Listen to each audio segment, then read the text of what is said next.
ലോക മുസ്ലിമീങ്ങൾക്ക് രണ്ട് പേരെയാണ് അല്ലാഹു സുബ്ഹാനഹു വ തആല ഉപമയായി സത്യവിശ്വാസികൾക്ക് പാഠം ഉൾക്കൊള്ളാൻ ഉദാഹരണമായി അല്ലാഹു പഠിപ്പിച്ചത് രണ്ട് സ്ത്രീകളെയാ. ഒന്ന് ആസിയ ബീവിയാണ്. ഫിർഔനിന്റെ ഭാര്യയായി നിലകൊണ്ടവരല്ലേ, വിശ്വസിച്ചതിന്റെ പേരിൽ ഒരുപാട് പ്രയാസങ്ങൾ സഹിച്ചവരല്ലേ, അല്ലാഹുവിൽ അചഞ്ചലമായി ഈമാൻ മുറുകെ പിടിച്ചതിന്റെ പേരിൽ ഫിർഔനിൽ നിന്ന് സ്വന്തം ഭർത്താവിൽ നിന്ന് പീഡനമുറകൾ ഏൽക്കേണ്ടി വന്ന പെണ്ണല്ലേ.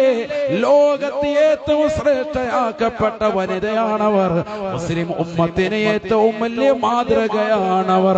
രണ്ടാമതായി ഖുർആൻ പറയുകയാണ് വമറിയമ ബനത ഇമ്രാൻ.